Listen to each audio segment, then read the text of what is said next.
Emiliano, ¿me vas a contar de la actividad que se está desarrollando hoy en el Frente Amplio? Exactamente, nosotros como Partido Socialista nos hemos planteado poner sobre la mesa el tema del género, ¿no? Y en ese sentido estamos realizando un taller de género regional donde el partido a nivel nacional lo está realizando en distintas departamentales y bueno, nosotros como departamental entendíamos de que debemos darle un impulso especial a este tema y bueno, les planteamos la posibilidad de realizarlo con la particularidad de que es un taller abierto a todos los compañeros frente amplistas y compañeros de la sociedad en general que quieran acercarse al local para bueno, participar del taller. Es un taller abierto donde toca el tema de masculinidades, el tema de trata, el tema también de la ley de femicidio. Es un taller muy completo, la verdad que bastante interesante. Y nosotros como partido, desde los distintos ámbitos, desde la bancada de Diles, nosotros los dirigentes del partido, tanto desde el secretariado como otros compañeros del partido, estamos buscando poner el tema del género y la violencia de género sobre la mesa. Entonces este es un paso más que estamos dando, ¿no? Es muy posible que en la próxima fórmula presidencial del Frente Amplio haya una mujer como candidata o vice senadora. Bueno, nuestra idea es que con esta resolución reciente del plenario que asume la paridad, efectivamente alcance a todas las listas y también a la fórmula presidencial, así como a las fórmulas para las candidaturas de intendentes e intendentas. La igualdad entre hombres y mujeres es una igualdad sustantiva. Somos el 52% de la población, estamos involucradas en todos los temas, tenemos un promedio mayor de capacitación, de formación educativa que los varones y estamos en todos los lugares trabajando. Entonces, no es bueno que no pasemos hacia los lugares de decisión, donde las decisiones se toman para todas y todos. Se da cuenta que en el Parlamento estamos menos del 20%, ahí arañando el 20%. Lo mismo en la Suprema Corte de Justicia, de 5, una sola ministra es mujer. En el Ejecutivo Nacional es donde estamos un poco mejor porque el doctor Vázquez en su primer gobierno tuvo ministerios con mujeres al frente, ministerios tradicionalmente masculinos como defensa, interior, y en este segundo periodo de gobierno ha incorporado varias ministras en su gabinete. Es una lucha permanente, no es patrimonio de Uruguay, hay una importante batalla por concientizar de que efectivamente esta desigualdad genera expresiones de violencia y lamentablemente Uruguay ha tenido en este año un inicio muy doloroso.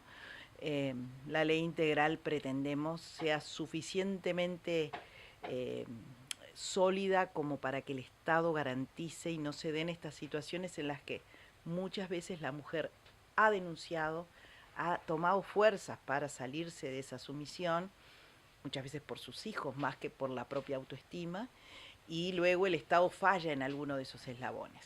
Entonces es una ley compleja, se complementa con la ley que tipifica el femicidio, se está trabajando en trata, sin duda es uno de los temas también ocultos, pero imprescindibles de profundizar. Y a nivel de las políticas públicas se trabaja para que un montón de políticas públicas tengan la mirada de igualdad. ¿En qué gastan los gobiernos progresistas? Es una columna que leíamos hace unos días en Montevideo Portal, digamos. Es una batalla importante, ideológica, si se quiere. Digamos que usted se ocupaba del tema, inclusive citando el caso de las intendencias del interior que ocupan muchos funcionarios. Bueno, las políticas sociales han tenido un destino muy importante presupuestal, se ha incrementado el 118%. Y nos parece significativo que desde el año 2005 la primer prioridad presupuestal sea la educación, porque aún restan muchos más avances, sobre todo en determinados segmentos educativos, en particular el tránsito entre primaria y secundaria. Y hemos tenido avances muy importantes en la escolarización eh, pretendidamente universal de 4 y 5 años en el extremo de la educación terciaria, ¿verdad? Con esta diversificación de materias y de centros educativos universitarios en las regiones, las diferentes regiones del país. Esto está dando que uno de cada dos estudiantes a nivel universitario lo sea por primera vez en sus familias.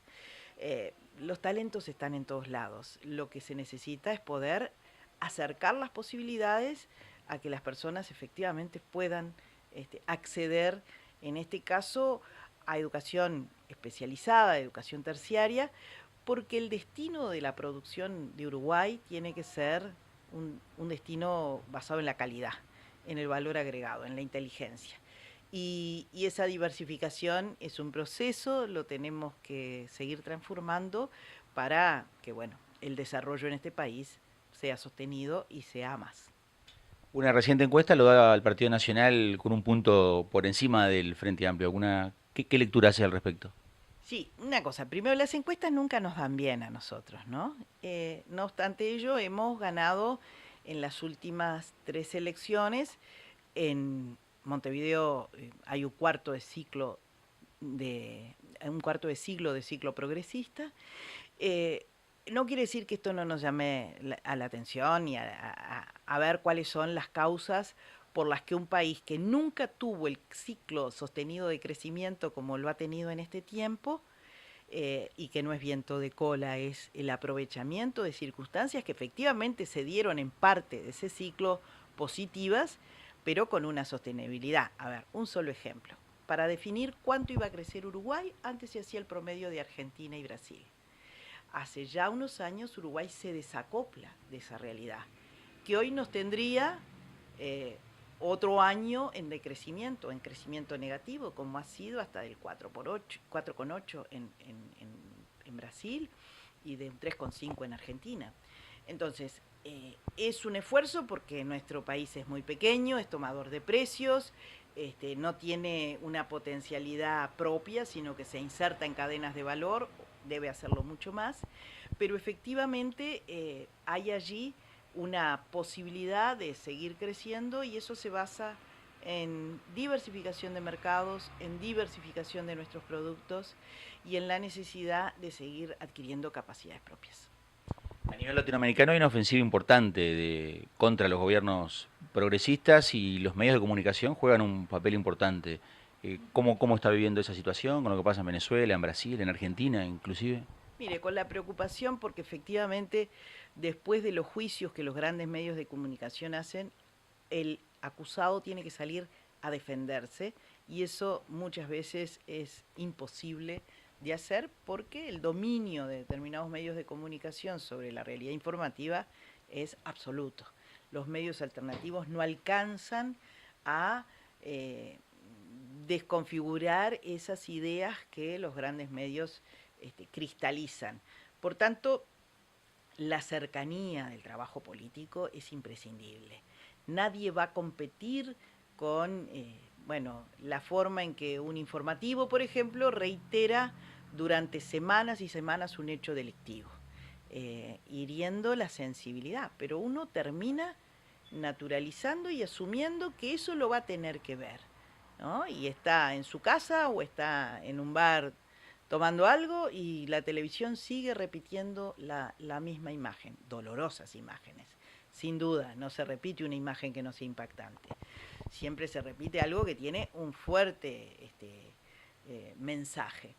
Entonces, efectivamente, la centralidad, los monopolios comunicacionales están muy fuertes, no concilian con las posiciones progresistas y se convierten en instrumentos para la vuelta de gobiernos de derecha, sin lugar a dudas. Entonces, la enorme preocupación por desplegarse, por cercanía hacia la ciudadanía, por transmitir directamente qué cosas estamos haciendo, cuáles son los aspectos que inspiran esas políticas. Y bueno, generar lo que en Uruguay sigue siendo un diferencial, cercanía y confianza con la ciudadanía. Pero es una lucha muy desigual.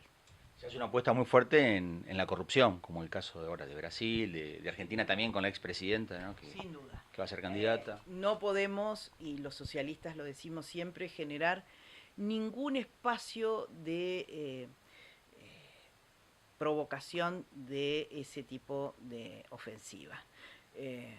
Nosotros siempre hemos dicho que somos diferentes, que venimos a hacer políticas diferentes, que venimos a servir a la gente y no a servirnos de la gente.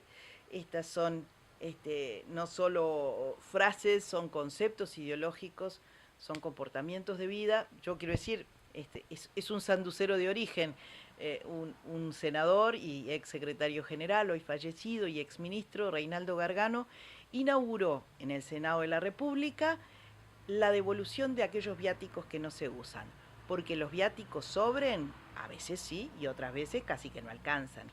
Pero tiene que haber un mecanismo. Y en aquella ocasión Gargano fue a tesorería y dijo, acá me dieron la plata y yo esto no lo usé, lo quiero devolver. No, senador, quédeselo porque no hay forma. No, va a tener que haber forma.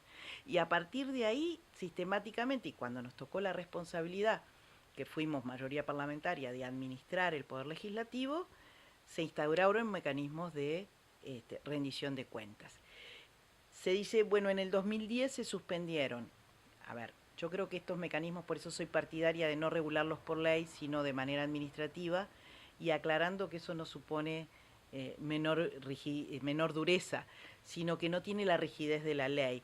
Y voy a poner el ejemplo. En el 2010, instalada la reforma tributaria, algunos de los montos asignados debían pagar IRPF. Entonces, trastocaba la forma en que veníamos declarando los dineros. ¿Uno rinde cuentas? Bien, muchos lo seguimos haciendo. En otros casos hay que disponer de medidas administrativas y yo lo que creo es que hay que hacerlo y hay que hacerlo a nivel de todo el Estado, pero teniendo claro que esos dineros no son arbitrariamente asignados, hay una tabla de Naciones Unidas sobre lo cual se asignan y hay responsabilidades. Yo, por ejemplo, en la lista de legisladores que han tenido recursos asignados, no en este periodo, sino en los 12 años, desde el año 2000 al 2012, en que tuve importantes responsabilidades como parlamentaria uruguaya a nivel mundial, tenía obviamente los recursos que se me asignaban en el Parlamento, porque entre otras cosas hay que pagar desde ahí el hotel, hay que pagar los traslados, las comunicaciones, la alimentación, y esas cosas hay que poderlas explicar, porque yo entiendo que es absolutamente indignante para quien tiene una pensión, una jubilación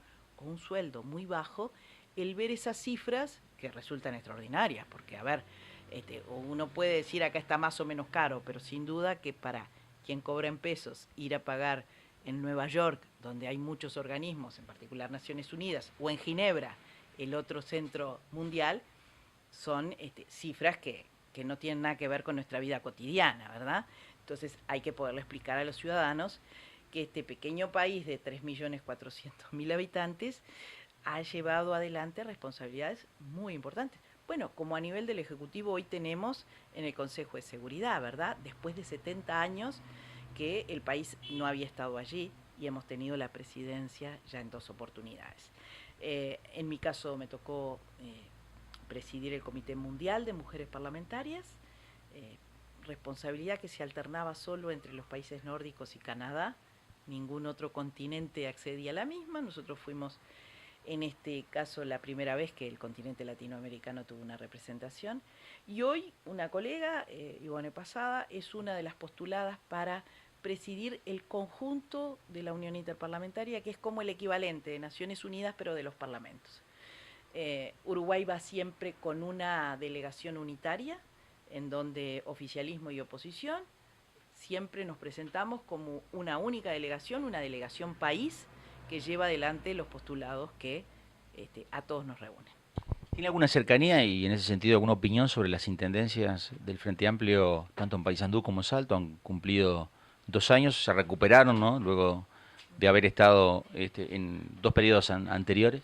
Sí, creemos que los gobiernos subnacionales, departamentales y municipales son un instrumento muy importante, por eso el gobierno nacional ha jerarquizado en primer término la puntualidad y los recursos para que los gobiernos subnacionales puedan desempeñarse, y es así que entre otros los fondos destinados al interior son muy importantes, son puntuales y tienen además un destino acordado, tratando de evitar aquellas realidades en las cuales, bueno, había ciertos vacíos para la evaluación de los mismos, que hay que seguirlos profundizando, pero nos parece que esta zona de los gobiernos del litoral, que se ha visto impactada tan brutalmente por las cuestiones climáticas, porque nos ha preocupado muchísimo esta realidad sumamente reiterada de la variabilidad climática, porque hay algunos que dicen, ay, el cambio climático no existe. Bueno, si no existe el cambio, la variabilidad no la puede negar nadie, ¿no?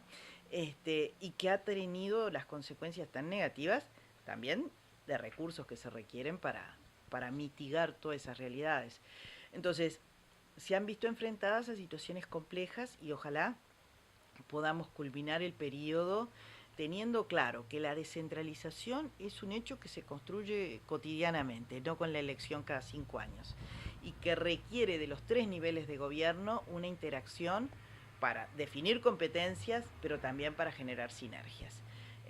Creemos que el tercer nivel de gobierno, que siempre está necesariamente, por ser tan escaso el tiempo que se lleva adelante en nuestro país, bajo una lupa de ver cómo se profundiza, es un nivel que acerca la política a la gente y la gente a la política.